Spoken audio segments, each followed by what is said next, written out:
When something is too heavy for a man to lift, push or pull, he has to draw on the local resources. In many parts of the world, he has to rely on what are aptly called the beasts of burden to do his haulage work.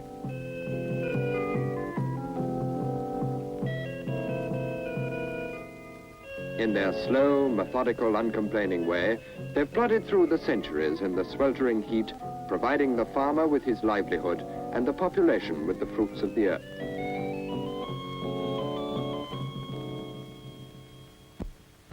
In the British Isles and other agricultural countries, there are still many farmers who rely on the horse as a means of pulling machinery and heavy loads. The horse is a reliable and willing worker, but his range is limited and his tempo is slow. He can't be here, there and everywhere, coping with the 101 odd jobs that crop up daily on the farm.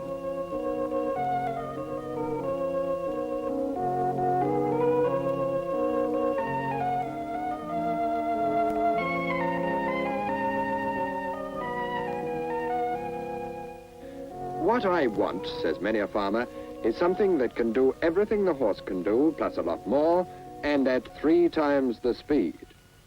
And here it is, the Land Rover. A tough, chunky, cheeky, versatile vehicle with an unlimited capacity for hard work. You can almost see it cock a snook at the old horse in the next field and hear it say, "Anything you can do, I can do better. Next job, please."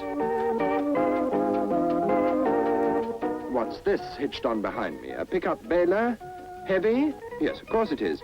But he's put me into low ratio and I've got a drawbar pull of 2,000 pounds, so there's nothing to it.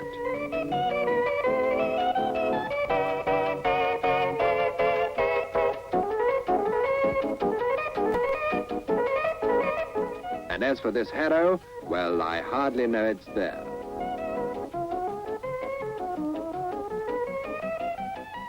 I do about 15 miles an hour with the side rake. It's quite a relief to stretch your legs or wheels occasionally. My next job is distributing fertilizer. Just round and round the field. Pure routine stuff, even with half a ton on board. For crop spraying, I'm fitted with some special apparatus which is driven from my central power takeoff.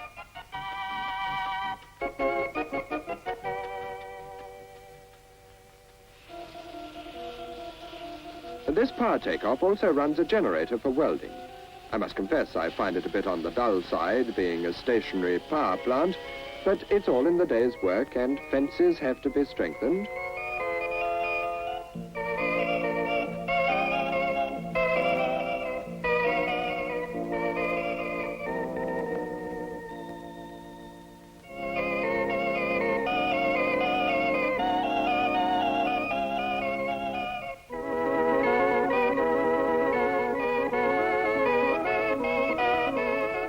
Another of my special fittings is a winch. This comes in handy for clearing undergrowth and pulling felled trees out of awkward places.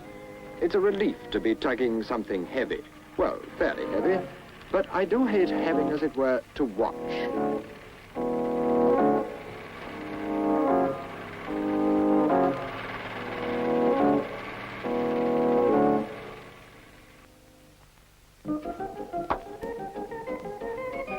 The same goes for sawing up logs, another power takeoff job. I'm itching to get on the move again, but at least I have the satisfaction of knowing that with my help, 6 logs can be cut to your 1. Watering the cattle is another routine job. We go all over the farm, bumping in and out of the fields and fill up the troughs.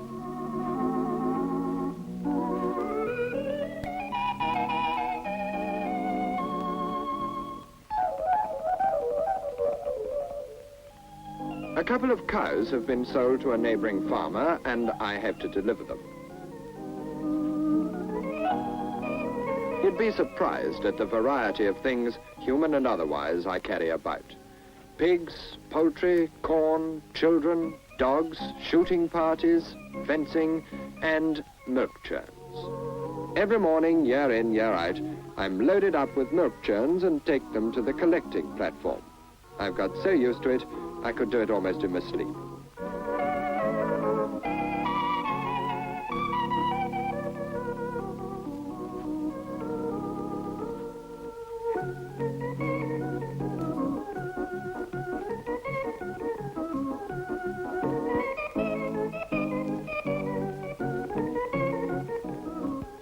sometimes we have an outing, such as taking our hunter to the county show. I particularly enjoy these occasions because I always meet a lot of my friends doing the same thing. Well, there's an average day's work for you, and I think you'll agree it bears out what I said at the beginning. Anything you can do, I can do better. From the small farm of a few hundred acres to the downland farm of 3,500. Here, in addition to the daily round we've just seen, the Land Rover has large distances to cover, usually well over 50 miles a day. It cheerfully combines the jobs of farmhand, shepherd, sheepdog and cowboy, and at the same time enables the farmer to keep in touch with all parts of his land.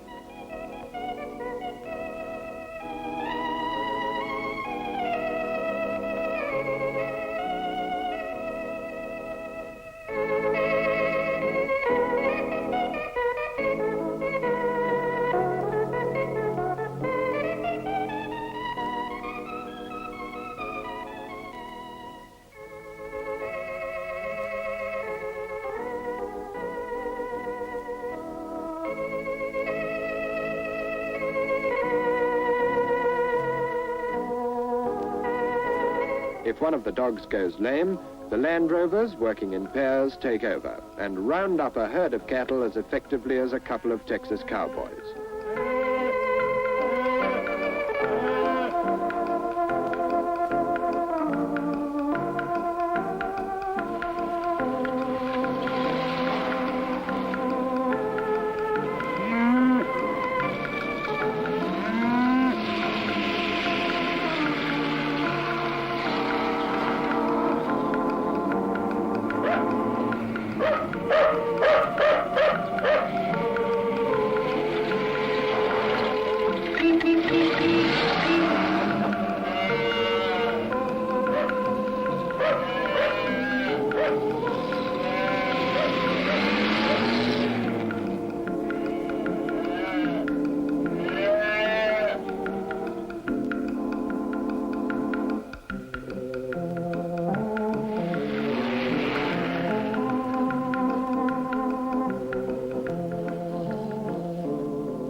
Can he hear a sturdy voice saying, "Anything you can do, I can do very nearly as well"?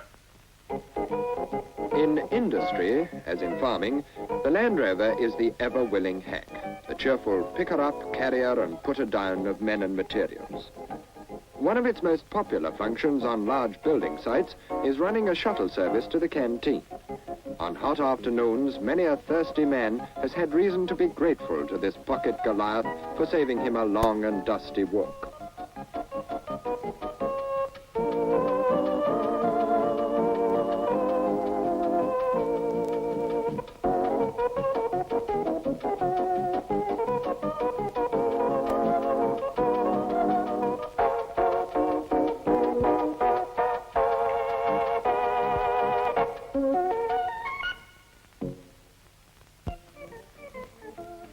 There's something about the purposeful, functional Land Rover that makes an irresistible appeal to the young and the young in heart.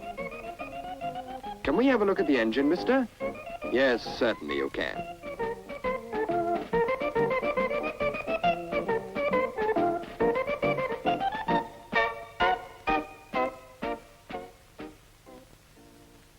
There she is. 4 cylinders, 2 litres, overhead in that valve side exhaust to give real slugging power. She develops 52 brake horsepower, does about 23 miles to the gallon on the road, and up to 60 miles an hour. How's she different from an ordinary car? Jump in and I'll show you. To begin with, she's got 4-wheel drive. That means you can go anywhere the tires will grip. Then you've got 10 speeds, 8 forward and 2 reverse, 4 high ratios for normal use and 4 low ones for the really rough stuff. That's one of the reasons it's so popular with the armed forces. Shortly after the Land Rover was introduced in 1949, it received its call-up papers for service at home and overseas. As an example, any day on Dartmoor you can see it engaged on exercises with the Royal Marines.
From the Devon Moors to the Peak District in Derbyshire, where mountain climbers and air crews often find themselves in trouble.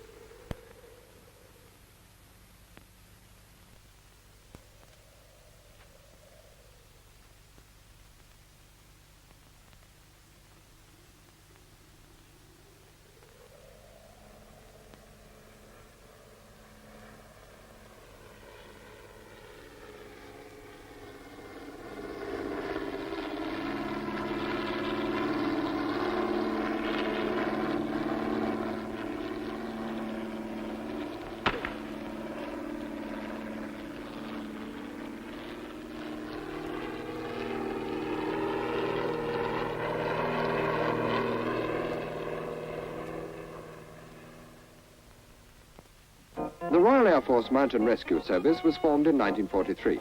It's a voluntary organization, and its members are recruited from all ranks.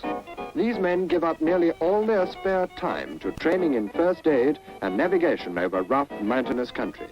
It's not surprising that the sturdy four-wheel drive Land Rover should be the natural choice for this difficult and dangerous work.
And so the Land Rover descends from the heights of heroism to the less exciting, but nonetheless very necessary daily ride, such as taking the farmer's wife and friend to the local shops.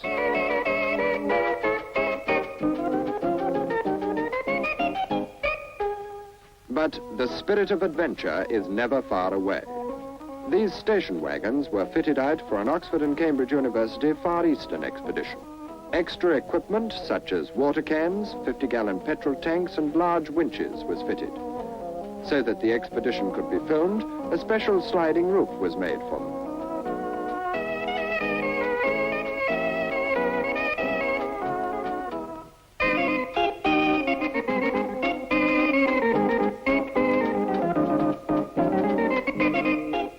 At sporting events, the Land Rover is always well in evidence. When it's not acting as a runabout for stewards, as likely as not it's answering the call of a glider pilot who has landed 10 miles from nowhere.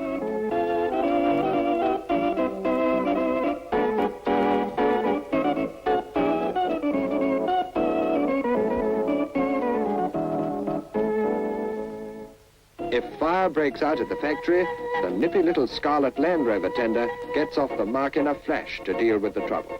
The Land Rover is equally at home pulling a pickup baler around a field, storming a ford on Dartmoor with men and guns, careering through dense bracken up a hill of 1 in 4 with the Royal Air Force, or rounding up a herd of cattle on the wide open spaces. In everything it does, the Land Rover certainly pulls its weight. And when asked to, many times its weight, such as a double-decker bus weighing 7 tons 11 hundredweight. Not bad going for a littler.